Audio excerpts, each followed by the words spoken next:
ডিব্ৰুগড় বগীবিল আৰক্ষী চকীত অঘটন আৰক্ষীৰ গুলীত আহত হয় আৰক্ষী আত্মসন্মানৰ চেষ্টা চলাওঁতেই এজন আৰক্ষী কনিষ্টবলক প্ৰাণ বচাবলৈ গৈ বগীবিল আৰক্ষী চকীৰ আইচি তীৰ্থ চেত্ৰী গুলীবিদ্ধ বগীবিল আৰক্ষী চকীৰে বন্দুকেৰে আত্মসন্মানৰ চেষ্টা চলাওঁতেই এই চাঞ্চল্যকৰ ঘটনাটো সংঘটিত হয় আৰক্ষীৰ সূত্ৰ মতে আজি পুৱা প্ৰাঞ্জলে পত্নীৰ সৈতে কাজিয়াত লিপ্ত হয় তাৰ পাছতে পত্নীক মূৰত সৰু কুঠাৰেৰে আক্ৰমণ কৰি পত্নীক গুৰুতৰভাৱে আঘাতপ্ৰাপ্ত কৰাৰ পাছতে বগীবিল আৰক্ষী চকীত আহি এগৰাকী মহিলা প্ৰহৰীৰ পৰা এটা এছেলাৰ টনা আজোৰা কৰি আত্মসন্মানৰ চেষ্টা চলায় প্ৰথমে এজাই গুলী ফুটি আৰক্ষী চকীৰ তিন পাতত লাগে দ্বিতীয়টো গুলী পুনৰ আত্মসন্মানৰ বাবে নিজলৈ টুৱাওঁতেই সেই সময়ত আইচি তীৰ্থ চেত্ৰীয়ে কনিষ্টবলজনক প্ৰাণ বচাবলৈ গৈ হাতত গুলীবিদ্ধ হৈ আঘাতপ্ৰাপ্ত হয় ইতিমধ্যে আত্মসন্মানৰ চেষ্টা চলোৱা কনিষ্টবলজনক গ্ৰেপ্তাৰ কৰাৰ লগতে আঘাতপ্ৰাপ্ত আইচি চেত্ৰীক AMCHত ভৰ্তি কৰোৱা হয়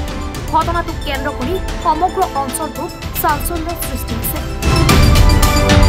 তো আমি অলপ পাছতে গম পাওঁ কি বুলি শুনিছে মানে প্ৰায় মানুহজন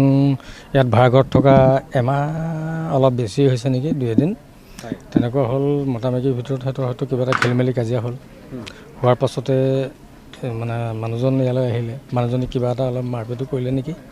তেনেকুৱা এটা হোৱাত মানে থানালৈ আহিলে তেখেতে পুলিচেই কৰে তাৰ পৰা ইয়াত মানে আহি কিনে সেই আত্মহত্যা কৰিবলৈ বিচাৰিলে সেই ৰাইফলেদি তো আমাৰ আইচি ছাৰে যেতিয়া বচাবলৈ চেষ্টা কৰে সেই কৰোঁতে মানে বস্তুটো ফায়াৰিং হৈ গ'ল দুটা হৈছে এটা লাগিছে টিঙেদি ওপৰত ওলাই গৈছে ন মেডিকেল লৈ গৈছে ঘটনাটো সংঘটিত হ'লে প্ৰাঞ্জল বৰা নামৰ এজন কনিষ্টবল তেখেতকো লৈ গ'ল তেখেতক এৰেষ্ট কৰিছে এতিয়া নতুন আহিছে ইয়াত এমাহমান হৈছে ইয়াত আহি এই নতুন আমাৰ থানালৈ আহিছে এই থানালৈ ইয়াত ভাড়াঘৰতে আছিলে দুগৰাকী বিয়া পতা নেকি শুনা মতেতো দুগৰাকী বিয়া পতা এতিয়া এইটো ছেকেণ্ডজনী সৰু ছোৱালী এজনী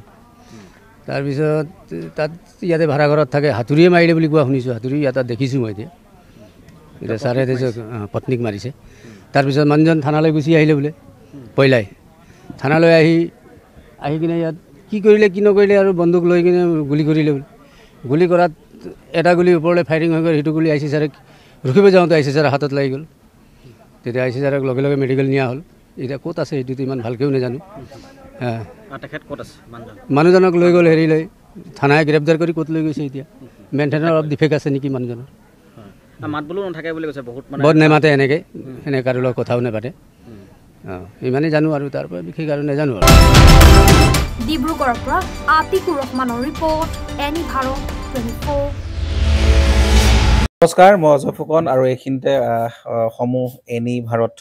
চেনেলটোৰ যিসকল কৰ্মকৰ্তা আছে সকলোৰে মোৰ ফালৰ পৰা শুভেচ্ছা জ্ঞাপন কৰিছোঁ অসমৰ আচলতে সংবাদ জগতত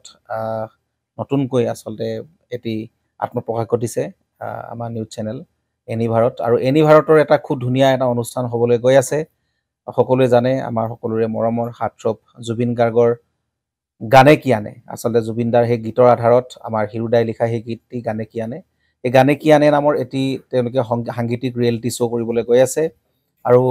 15 আগষ্টৰ পৰা গোটেই আৰম্ভ হ'ব প্ৰথম অডিশ্যন অসমৰ ধেমাজি জিলাত আৰম্ভ কৰিব গতিকে সমূহ যিসকল প্ৰতিভা আছে যিসকলে গান ভাল পায় যিসকলে তেওঁলোকৰ নিজৰ প্ৰতিভা আচলতে দেখুৱাব বিচাৰে এই ৰিয়েলিটি শ্ব'ত গানে কি আনে এই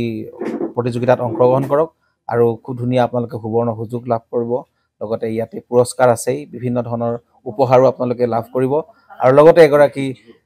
প্ৰতিষ্ঠিত আচলতে এগৰাকী শিল্পী হিচাপে অসমৰ সাংস্কৃতিক জগতত আপোনালোক প্ৰতিষ্ঠা লাভ কৰিব গতিকে গোটেই অনুষ্ঠানটোলৈ মোৰ ফালৰ পৰা শুভকামনা থাকিল আৰু লগতে এই অনুষ্ঠানটোত আপোনালোকে অংশগ্ৰহণ কৰিব আমিও আছোঁ আৰু সকলোকে আমি লগ পাম ধন্যবাদ